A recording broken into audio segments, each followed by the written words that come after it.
अब बात ट्रंप के ऑपरेशन तेहरान की। अमेरिका के राष्ट्रपति ने चंद घंटे पहले ईरान को लेकर एक बड़ा ऐलान किया है। ऐलान यही कि ईरान पर हमला कब होगा, कैसे होगा, कहां कहां होगा, सब कुछ तय हो चुका है। ईरान के पास अब चंद घंटों की मोहलत बची है। अगर ईरान शर्तें मान लेता है, अपने एटमी प्रोग्राम के साथ साथ बैलिस्टिक मिसाइल कार्यक्रम को रोकने पर सहमत हो जाता है, इसी सूरत में सैन्य कार्रवाई टल सकती है। अगर खामेनेई ने ट्रंप की शर्तों को ठुकरा दिया तो ऑपरेशन तेहरान की शुरुआत तय है। आखिर ट्रंप का ऑपरेशन तेहरान क्या है? ट्रंप के दिमाग में ईरान को लेकर क्या चल रहा है? ईरान पर हमला हुआ तो क्या होगा? आपको ट्रंप के वॉर रूस से लेकर तेहरान की ग्राउंड रिपोर्ट दिखाते हैं। विध्वंसक मिसाइलों का टारगेट किया लॉक। ईरान पर हमले की उल्टी गिनती अब शुरू। अगले 72 घंटे में ट्रंप करेंगे ईरान पर हमला। हमले की तारीख और वक्त सब तय हो गया। 100 लड़ाकू जेट, 500 मिसाइलों से होगा हमला। ट्रंप का ऑपरेशन तेहरान विनाशकारी है plan. And we'll see if we can get a deal with them, and if we can't, we'll have to go to phase 2. Phase 2 will be very tough for them. I'm not looking for that. इतनी मिसाइलें कि मिनटों में Iran के शहरों में तबाही ही तबाही नजर आएगी। इतने लड़ाकू विमान कि ईरान के तमाम सैन्य ठिकाने अमेरिकी बारूद में खाक हो जाएंगे। ये हमला बीते साल हुए हमले से एकदम अलग होगा। ईरान पर यह हमला सेकेंड वर्ल्ड वॉर के बाद अमेरिकी सेना का सबसे बड़ा हमला होगा। ट्रंप के अल्टीमेटम में ऑपरेशन तेहरान का पूरा रोड मैप मौजूद है। अभी यहाँ पर मौजूदा हालात में हलचल बहुत ज्यादा तेज है। सबसे पहले बात करते हैं ईरान को। दरअसल ईरान की चौतरफा दिक्कतें बढ़ती जा रही हैं। अमेरिकी राष्ट्रपति डोनाल्ड ट्रंप ने मिडनाइट हैमर के नए ऑपरेशन का ऐलान करने के बाद ईरान को नया अल्टीमेटम दे दिया है। वहीं दूसरी तरफ कोशिश की जा रही है कि अब अमेरिका का नया एयरक्राफ्ट कैरियर जल्दी, यानी दूसरा एयरक्राफ्ट कैरियर भी जल्दी ही मिडिल ईस्ट में पहुंच जाए। वहीं दूसरी तरफ जमीनी कार्रवाई के लिए भी अमेरिका ने आर्मेनिया पर हलचल तेज कर दी है। उत्तरी इलाकों के अंदर लगातार अमेरिका का सैन्य जमावड़ा बहुत तेजी से बढ़ता जा रहा है। यकीन मानिए, अमेरिकी राष्ट्रपति और इजराइल के प्रधानमंत्री नेतन्याहू के बीच हुई मीटिंग में ईरान की तबाही का पूरा ब्लूप्रिंट तैयार किया जा चुका है। ट्रंप ने नेतन्याहू को बता दिया है कि ऑपरेशन तेहरान में क्या क्या होने वाला है, कहां हमला होगा और कैसे हमला होगा और कब हमला होगा। ईरान को लेकर अमेरिकी राष्ट्रपति अपना फैसला लॉक कर चुके हैं। अमेरिका और ईरान के बीच टेबल पर बातचीत हुई, लेकिन बातचीत का कोई नतीजा नहीं निकला। बड़ी बात यह है कि ईरान ने अमेरिका की शर्तों को ठुकरा दिया। ऐलान कर दिया है कि ईरान की बैलिस्टिक मिसाइलों का प्रोग्राम नहीं थमेगा, क्योंकि ईरान की सबसे बड़ी ताकत बैलिस्टिक मिसाइलें हैं। वही मिसाइलें जिनसे अमेरिका का दोस्त इजराइल भी खौफ खाता है। इजरायली मीडिया की रिपोर्ट्स को माने तो हमले से पहले फाइनल राउंड की मीटिंग के लिए ट्रंप ने नेतन्याहू को व्हाइट हाउस बुलाया था। व्हाइट हाउस में ट्रंप से मुलाकात करने से ठीक पहले इजराइल ने एक नई मिसाइल का सफल परीक्षण किया है। ऐसी मिसाइल जिसे रोकने या जिस मिसाइल का तोड़ ईरान के पास नहीं है, यानी इजराइल ने तेहरान को तबाह करने वाली मिसाइल बना ली है। पूरी दुनिया इस समय तीसरे विश्व युद्ध के मुहाने पर खड़ी है। इसका सबसे बड़ा कारण है कि इजराइल ने अपने तरकश से वो तीर निकाल दिया है जिसकी डर और देश का दहशत पूरी दुनिया में है। दरअसल जिसकी कार्ड ना तो रूस के पास है और ना ही चीन के पास है। इजराइल ने एरो 4 का सफल परीक्षण कर दिया है। दरअसल ये वो मिसाइल है, वो डिफेंस सिस्टम है जो ईरान से आने वाली किसी भी बैलिस्टिक मिसाइल को निष्क्रिय कर सकती है, मिट्टी में मिला सकती है। और शायद इसी वजह से इजराइल ने वो कार्ड ढूंढ ली है जिसका इंतजार लंबे समय से, या जिसकी तैयारी लंबे समय से इजराइल कर रहा था। डिफेंस एक्सपर्ट मानते हैं कि ईरान पर हमले की सैन्य तैयारी पूरी हो चुकी है। ये वही तैयारी है जिसका अंदाजा ईरान को बखूबी है। चंद दिन पहले ईरान एक बड़ी गलती कर चुका है। दरअसल ईरान ने अरब सागर में तैनात अमेरिकी सैन्य बेड़े तक अपने ड्रोन भेजने की हिमाकत की। ईरान की हिमाकत का मुंहतोड़ जवाब देते हुए अमेरिकी लड़ाकू विमान ने ईरानी ड्रोन को मार गिराया था। ट्रंप ने ईरान को साफ संदेश दे दिया, अमेरिका किसी भी वक्त हमले के लिए तैयार है। शर्त यही है कि ईरान को हर हाल में सरेंडर करना होगा। अमेरिकी मीडिया रिपोर्ट्स में छपी खबरें बताती हैं कि मिडिल ईस्ट में अमेरिका के 100 से ज्यादा लड़ाकू जेट हमले के लिए तैयार हैं। कुछ लड़ाकू विमानों को अरब सागर में पेट्रोलिंग करते हुए देखा गया है।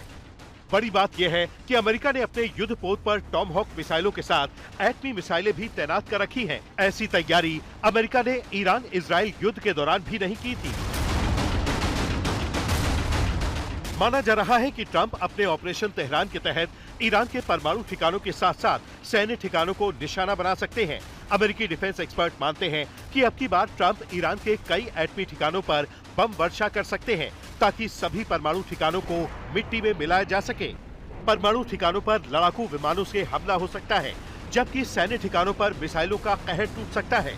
भले ही ईरान ने अपने परमाणु ठिकानों को बचाने के लिए सुरक्षा का नया घेरा तैयार किया हो, लेकिन अमेरिका की तैयारी बीते साल से भी ज्यादा घातक और विनाशकारी है। नेतन्याहू से मुलाकात के बाद ट्रंप हमले को ग्रीन सिग्नल दिखा चुके हैं। किसी भी वक्त ईरान पर अमेरिकी हमले की खबर आ सकती है। आज तक ब्यूरो। अब आपको दिखाते हैं कि अमेरिका ने ईरान और खामेनेई की टेंशन और बढ़ा दी है। खामेनेई का हौसला तोड़ने के लिए डोनाल्ड ट्रंप ने अब दुनिया का सबसे बड़ा जंगी जहाज USS Gerald R Ford middle east के लिए रवाना कर दिया है। यानी अब दो एयरक्राफ्ट कैरियर के घेरे में आ जाएगा ईरान, क्योंकि मिडिल ईस्ट में पहले से ही USS Abraham Lincoln carrier group मौजूद है। तो आइए देखते हैं अब आगे क्या होने वाला है। ट्रंप के दिमाग में क्या है? दूसरा युद्धपोत मिडिल ईस्ट रवाना। ईरान को छोड़ने के मूड में नहीं ट्रंप। मिडिल ईस्ट में प्लान घातक है। यूएसएस अब्राहम लिंकन के बाद अब यूएसएस जेराल्ड आर फोर्ड भी भेजा। जंग का नया प्लान, अब दो एयरक्राफ्ट कैरियर के घेरे में ईरान। क्या डोनाल्ड ट्रंप ईरान पर हमले का ऑर्डर देने वाले हैं? ईरान और अमेरिका से जुड़ी ये बहुत बड़ी खबर है, क्योंकि डोनाल्ड ट्रंप जिस तरह से फैसले ले रहे हैं वो अब जंग का सिग्नल दे रहा है। आपको बता दें कि aircraft carrier USS Abraham Lincoln के बाद अमेरिका ने दुनिया के सबसे विशाल aircraft carrier USS Gerald R Ford को मिडिल ईस्ट के लिए रवाना कर दिया है। ये एयरक्राफ्ट कैरियर कैरिबियन सागर से निकला है। आपको बता दें कि वेनेजुएला में अमेरिकी ऑपरेशन को अंजाम देने के बाद यूएसएस जेराल्ड आर फोर्ड घर वापस लौटने के बजाय ईरान के पास जाकर अपनी ताकत दिखाएगा। न्यूयॉर्क टाइम्स का दावा है कि 3 जनवरी को वेनेजुएला में हुए उस अटैक में भी इसी जंगी जहाज के लड़ाकू विमानों का हाथ था, जिसमें मादुरो को बंधक बनाकर अमेरिका ले जाया गया।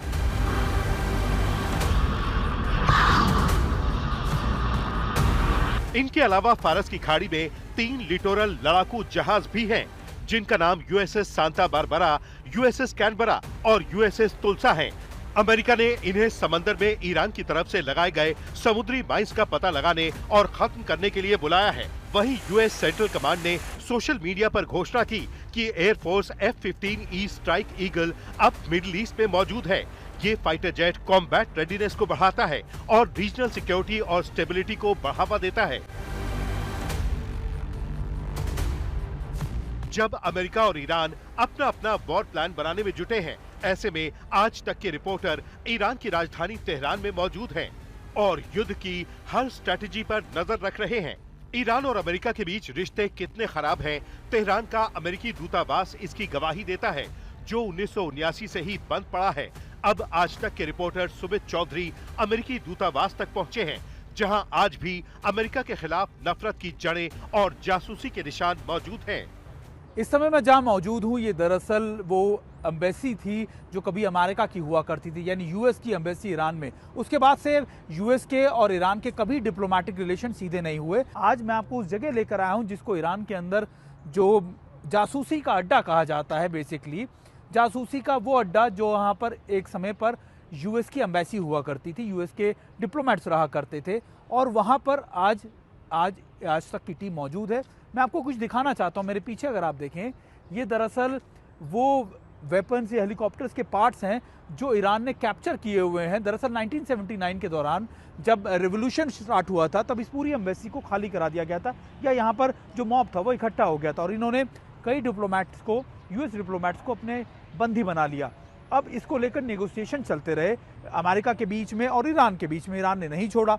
अब उसी समय मैं आपको बताऊं कि उस समय क्या हुआ था कि 1980 के दौरान, 1980 के दौरान यूएस ने अपने कई अपाचे हेलीकॉप्टर्स भेजे। अगर मैं गलत नहीं हूँ तो RS-53 हेलीकॉप्टर्स ईरान के एयर स्पेस में भेजे, और ये कोशिश की गई और ये किया गया था 24 अप्रैल को 1980 के अंदर, और ये ताबास डेजर्ट के अंदर लोकेट था और वहाँ पर ऑपरेशन करने की कोशिश की गई थी दरअसल अपने डिप्लोमेट्स को छुड़ाने के लिए, लेकिन वो असफल रहा। ईरान के एयर स्पेस में घुसने के बाद उनको मार गिराया गया और उस समय अयतुल्ला खमेनी ने वो विजिट किया था ताबास के अंदर और फील्ड मिलिट्री ऑपरेशन की तस्वीरें दिखा रहा हूँ मैं आपको। ये देखिए, ये वो तस्वीरें हैं जो आपको मैं दिखाने की कोशिश कर रहा हूँ। दरअसल ईरान हर उस चीज़ को बहुत संजोकर एक अपने लोगों को बताने के लिए कोशिश करता है कि जब भी कोई बड़े ऑपरेशन या कोई बड़ी ऐसी काम उनकी तरफ से किए गए हों जिसमें यूएस को या फिर ब्रिटिश या फिर यूरोप के किसी देश को उन्होंने धूल चटाई हो या फिर आप कह सकते हैं कि उनको काबिल ना होने दिया, तब ऐसे में वो सारी चीज़ों को संजोकर इस समय एम्बेसी में रखा जाता है। और अभी इस एम्बेसी के अंदर हर उस चीज़ को बहुत कायदे से, बहुत संभाल के रखा गया है जो इस समय जासूसी के लिए अमेरिका की तरफ से यूज़ की जा रही थी।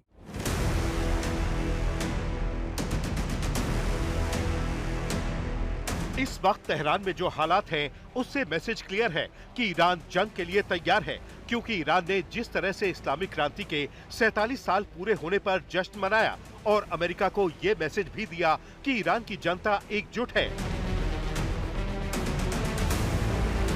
आयतुल्ला अली खामेनी 1989 में रुहुल्लाह खुमैनी के निधन के बाद से ईरान के सर्वोच्च नेता के पद पर काबिज हैं।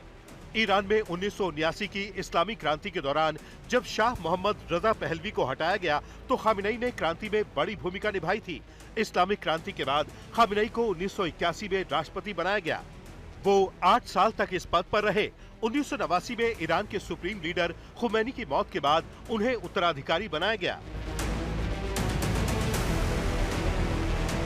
आज तक की टीम तेहरान में खुमैनी के घर तक पहुंची। आज तक दुनिया का पहला ऐसा चैनल है जो सीधे खुमैनी के घर से रिपोर्ट कर रहा है। इस समय मैं मौजूद हूँ इमाम खुमैनी के घर में, जहाँ पर वो लगातार काम किया करते थे।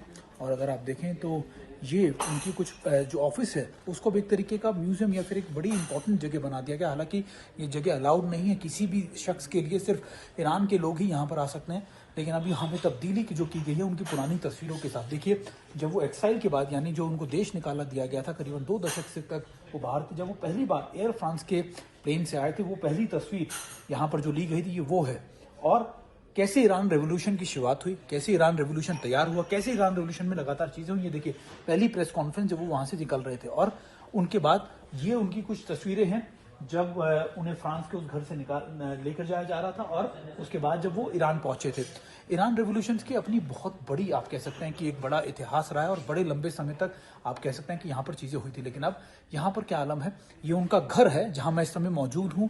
पहला ऐसा चैनल वर्ल्ड में आप कह सकते हैं कि जो इस समय उनके घर पे, इमाम खुमैनी के घर पर मौजूद है। आपको बता दें कि इस्लामिक क्रांति की 47वीं सालगिरह के मौके पर खामेनी ये ऐलान कर चुके हैं कि ईरान अपने मिसाइल प्रोग्राम पर कोई समझौता नहीं करेगा, क्योंकि ये मिसाइलें ही ईरान की ताकत हैं।